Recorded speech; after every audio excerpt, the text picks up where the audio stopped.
Welcome to lecture 3 of our lower limb anatomy series, where we focus on the femur, the longest and strongest bone in the lower limb and the human body. The femur is not just a structural pillar, it's a dynamic lever in locomotion, weight transmission, and muscle attachment. Understanding its anatomy is foundational for clinical practice, especially in trauma, orthopedics, and radiological interpretation. In today's session, we'll explore the femur's anatomical landmarks, its articulation at the hip and knee, and the clinical relevance of fractures, alignment, and surgical access points. Let's begin by appreciating the femur not just as a bone but as a bridge between stability and mobility in the lower limb. Okay, let's take a closer look at the femur, an architectural marvel of the human skeleton. At the proximal end, the head of femur is large and spherical, perfectly designed to nest within the acetobulum of pelvis, forming the hip joint. So, in the proximal end, this head designed to articulates with the acetobulum to form the hip joint. Medially, the fovea capitis marks a subtle depression. You can see this fovea capitis marks the subtle depression here, where the ligament of the head attaches, anchoring the femur within the joint capsule and contributing to joint stability. Connecting the head to the shaft is the neck. You can see here the neck of femur, a common site for fracture, especially among elderly population.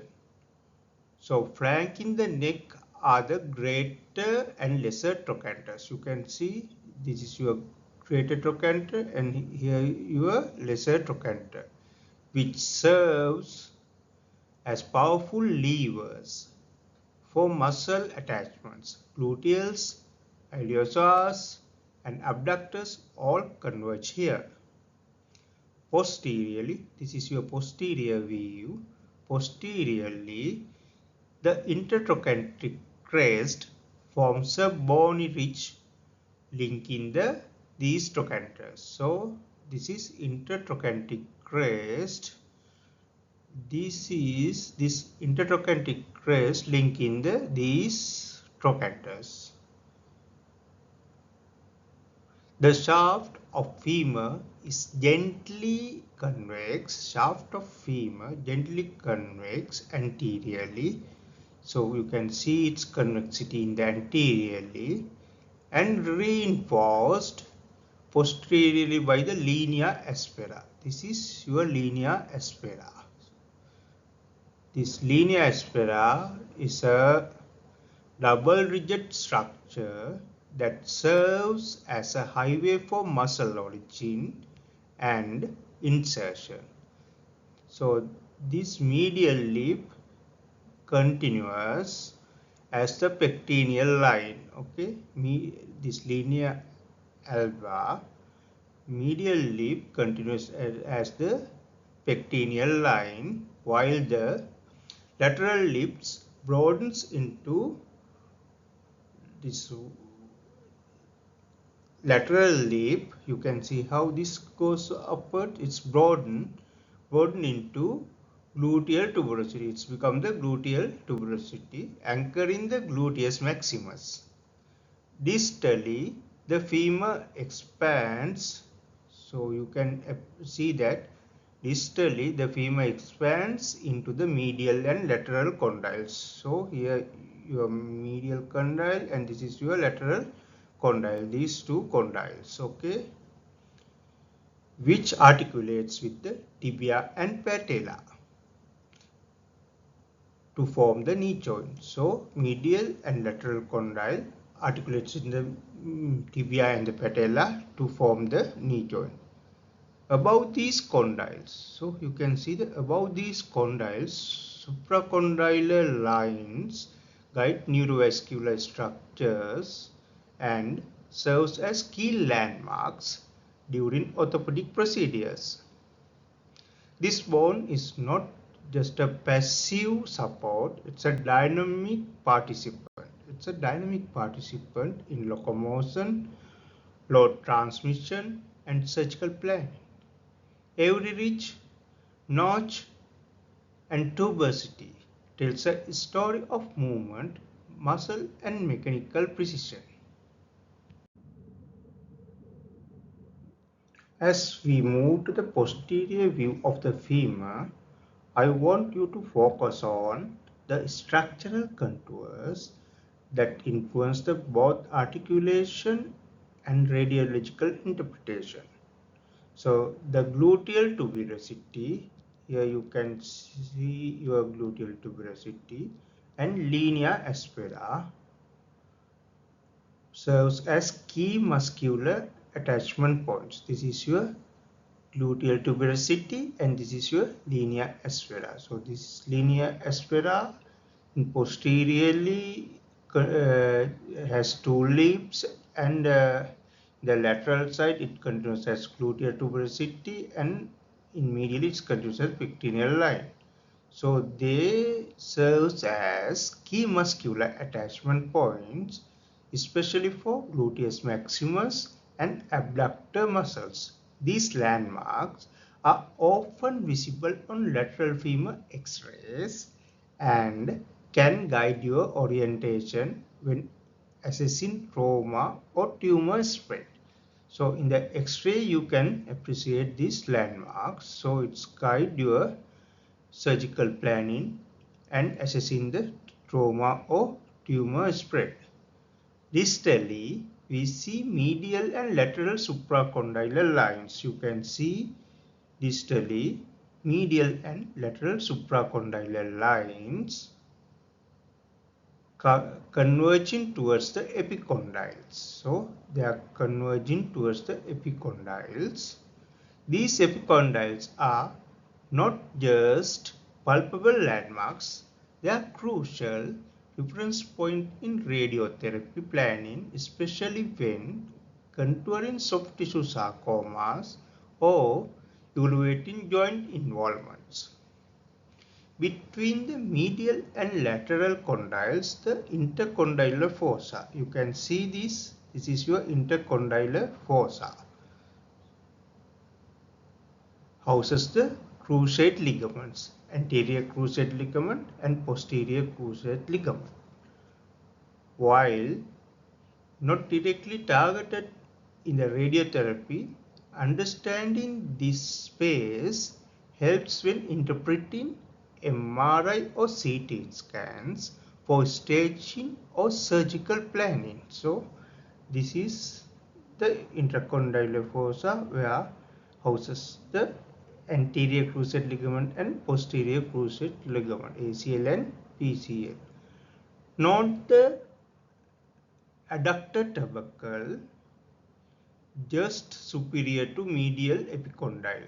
Okay, adductor tubercle just superior to medial epicondyle. This is where the adductor magnus inserts, and it can be subtle but important landmark in both the orthopedic surgery and radiological mapping.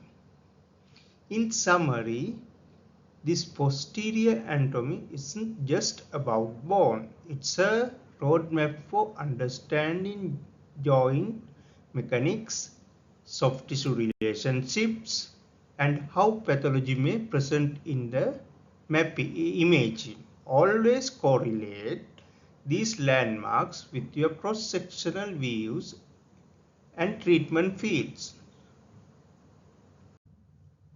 As we conclude our exploration of femur osteology, Let's revisit the proximal femur, the region where structure meets function most dramatically.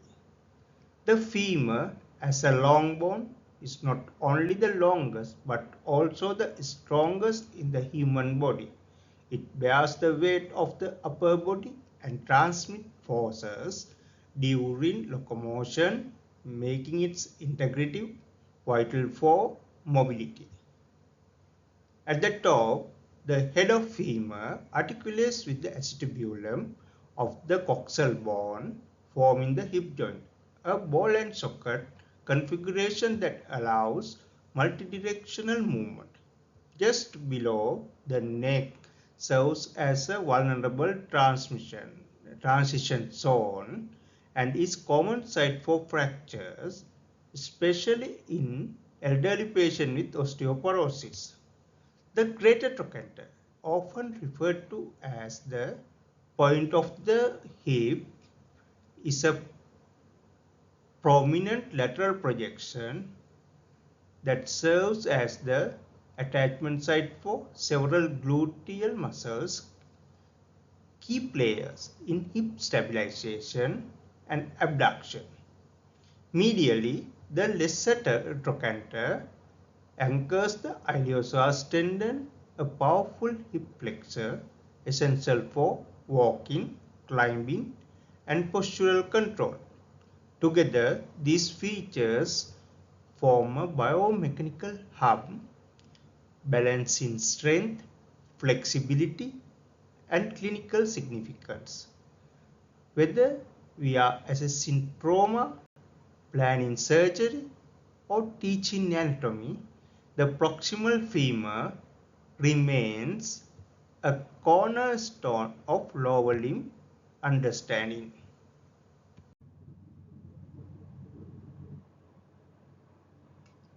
So let's now consolidate the key anatomical features of the distal femur from its posterior aspect. So we're now going to see the distal femur from the posterior aspect. This is actually our summary which we were talking till now. So in this view is particularly important. This view is particularly important when interpreting cross-sectional imaging and planning radiotherapy field. So this view is important when you are interpreting cross-sectional imaging, especially these axial cuts, and planning radiotherapy fields near the knee joint. So starting from the two condyles, medial and lateral condyles. These are the rounded articular surface. They are articular surfaces that engage with the tibia. So they engage the tibial plateau. Their separation by the intercondylar fossa is important. It's a defining feature. So these condyles are there. In between there is a fossa called intercondylar fossa. So when you are assessing radiologically, any asymmetry or erosion here may indicate joint pathology or tumor invasion. So always you should see this intercondylar fossa also, whether there are any irregularity. So next we go into the intercondylar fossa. This deep groove, so these two condyles in between this deep groove is the intercondylar fossa. It is the attachment site for both cruciate ligaments, anterior cruciate ligament and posterior cruciate ligament. We call them ACL and PCL. So why this is not direct interest in the radiotherapy target, but its integrity is crucial in trauma assessment and surgical planning.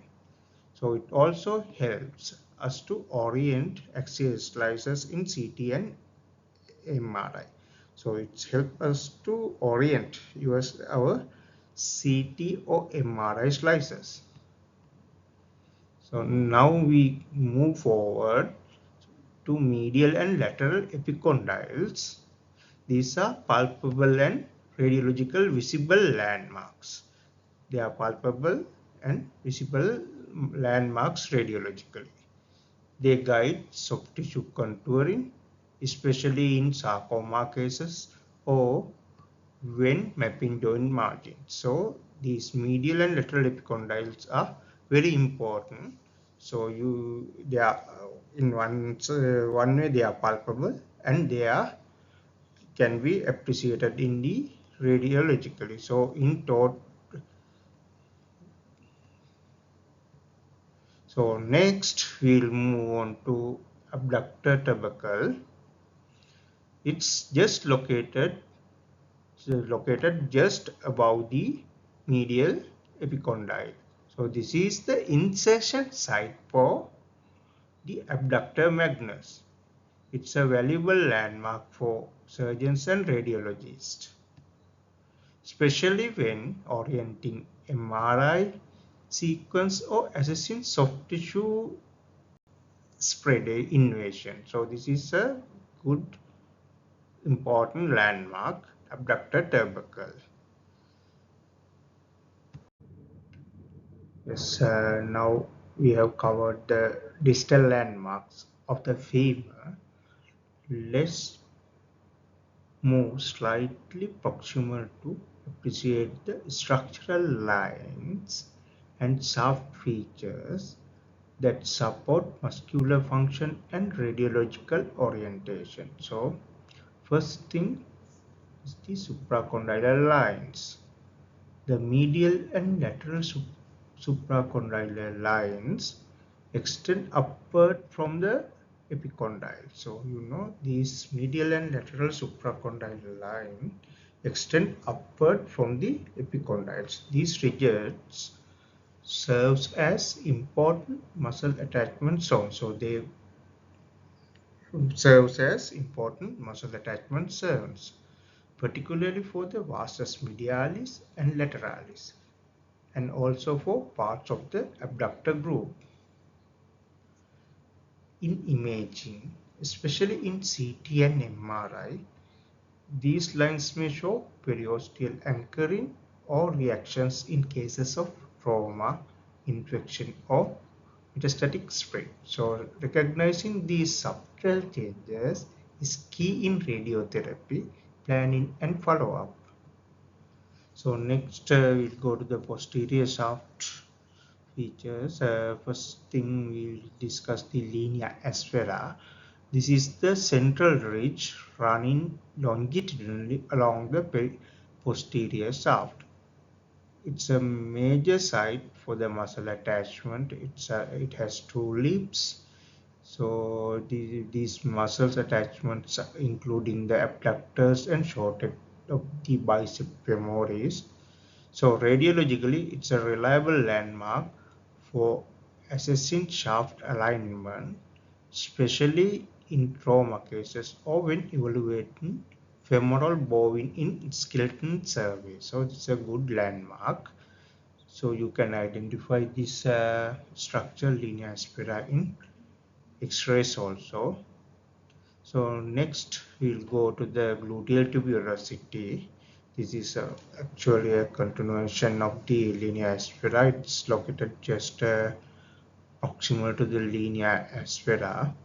This is the insertion point for the gluteus maximus. Its beds appreciate in the lateral femur views. Those lateral views you can easily identify the gluteal tuberosity. So this can help to orient the upper shaft in cross-sectional imaging. Though not a direct target in radiotherapy, its position helps define muscular planes and soft tissue boundaries.